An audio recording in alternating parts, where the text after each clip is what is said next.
How did a kid who slept in a battered trailer behind a tiny West Virginia high school gym turn no-look chaos into a championship blueprint? And why do coaches still debate if it was genius or pure recklessness?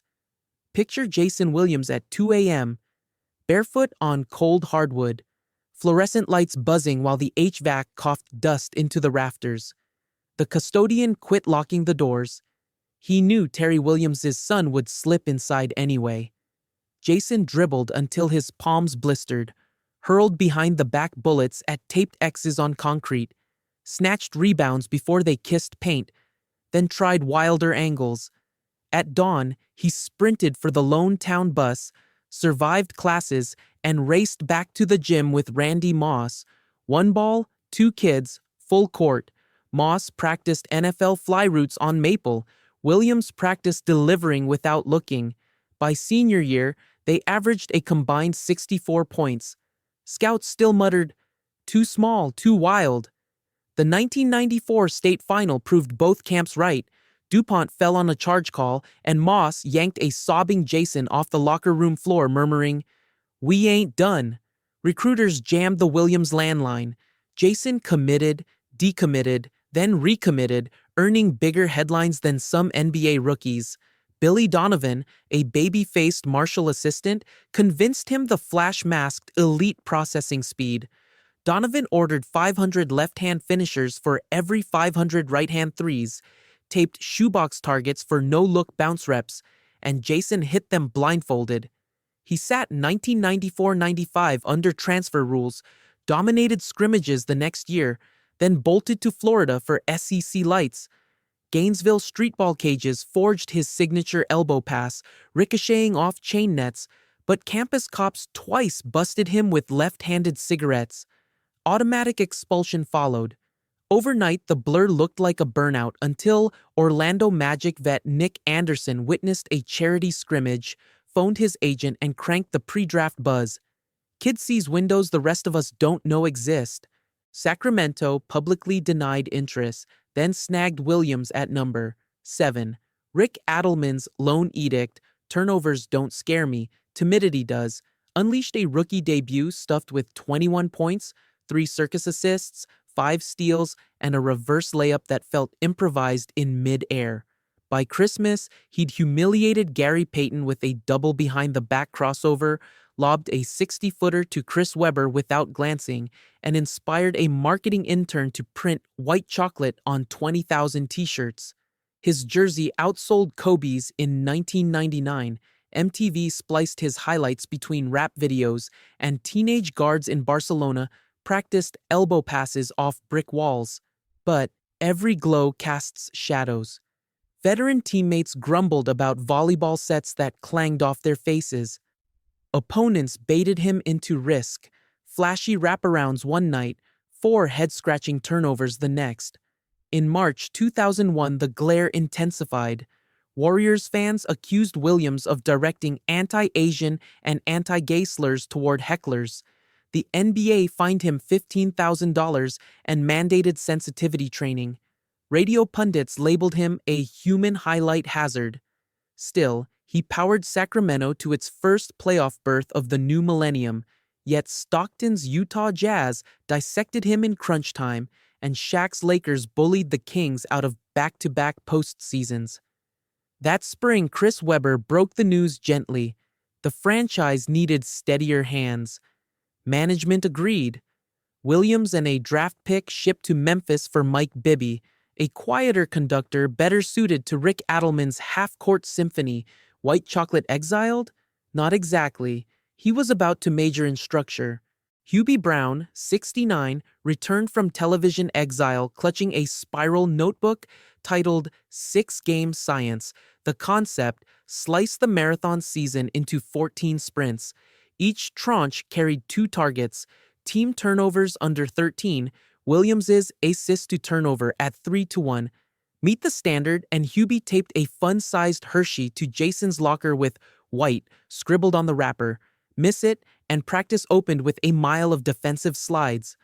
Williams devoured the metrics and the candy. He cut miscues from 3.7 to 2.1, added mid-range floaters to punish sagging bigs, and translated plays into Spanish so rookie Pau Gasol could call backdoor slips on cue.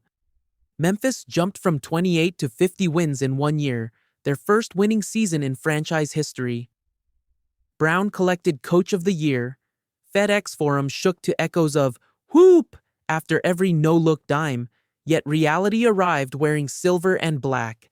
Tim Duncan's Spurs delivered a gentleman's sweep, exposing Memphis's thin rim protection and reminding Williams that measured brilliance still needs muscle. Hubie retired months later. Heart pills and 4 a.m. film studies proved incompatible. Mike Fratello replaced him, slowed the pace to treacle, and demanded Jason cut the theatrics. Friction followed, fourth-quarter benchings, sarcastic behind-the-back bounce passes at practice, and leaked front office memos suggesting a trade. Still, Williams steered the Grizzlies to consecutive playoffs only to meet the same fate. Quick exits, this time courtesy of Steve Nash's turbocharged Suns. Dawn, July 2005. The phone buzzed. Shaq. Handle for me and Flash, ring guaranteed. Pat Riley brokered a 5-team, 13-player blockbuster that parachuted Williams and defensive ace James Posey into Miami. The team sputtered under Stan Van Gundy's meticulous sets. 21 games in, Riley marched downstairs, straightened a silk tie, and took the clipboard. New mantra: rhythm beats pattern. Williams's orders: push pace, feed Shaq in stride, locate Wade on split cuts, reserve flair for fast breaks. The transformation clicked by spring. In Game 6 of the 2006 Eastern Conference Finals, Detroit walled off Wade and fronted O'Neal.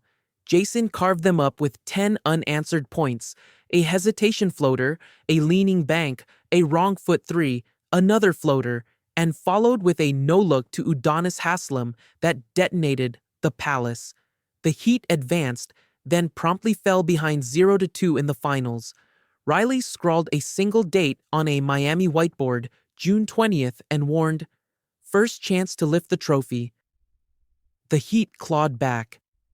Game 3 saw Wade drop 42 while Williams neutralized Dallas traps with quick swing passes. Game 5, overtime, Jason slipped a pocket pass between Dirk's fingertips for a Posey corner three that altered the series. On June 20th, 2006, confetti coated Williams's blonde curls. Mrs. Riley wrapped an arm around him and whispered, "Don't think Pat forgot about that left nut promise." Jason laughed. "Price went up. Add a ring." The hangover hit hard. Banner Night 2007, the Bulls embarrassed Miami by 42. Riley kicked a locker room door so hard he shredded his meniscus. Shaq feuded with trainers, Wade battled shoulder tweaks, and White Chocolate's knees throbbed on every closeout. Chicago swept them in round 1. Mid-season 2008, O'Neal went to Phoenix. Riley eye-rolled through a 15-win campaign before retiring, for now.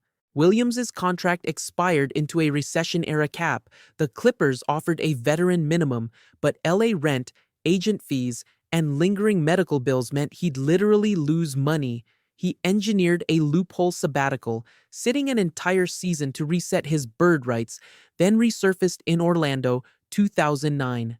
At 34, he played all 82 games, tossing helium-filled lobs to Dwight Howard and spacing the floor for Rashard Lewis threes. The Magic reached the 2010 East Finals before Boston suffocated them. By Christmas, a bone spur had carved his right knee into oatmeal. 2 ejections in 6 games revealed frustration the body no longer answered the mind. Memphis offered a farewell 10-day contract, and White Chocolate logged ceremonial minutes before bowing out in 2011. Retirement didn't dim the reel. In 2023, a TikTok splice of the elbow pass, the Peyton crossover, and a backwards over-the-head lob racked 48 million loops. Reaction streamers paused every frame to decipher wrist angles. Analytics Twitter argued he'd ride Pine today. Nostalgists insisted he'd break algorithms.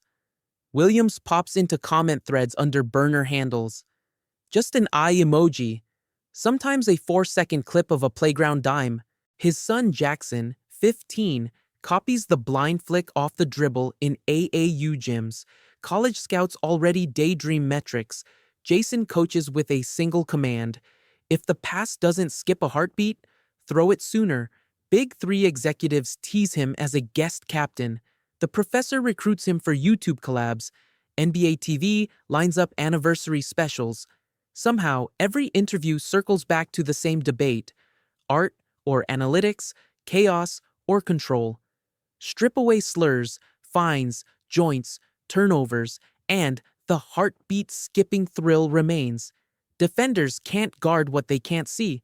Jason Williams weaponized invisibility, turning a borrowed gym key into the key that unlocked a title. He left the league divided. Disciplined perfectionists fear the unpredictable, dreamers crave it. So the next time a grainy clip of number 55 threading a bounce pass between three silhouettes flashes on your feed, pause. Was it showboating or the straightest invisible line between 2 points? Drop a take. Somewhere in Florida, white chocolate is lurking, ready to sling back a pass none of us will see coming.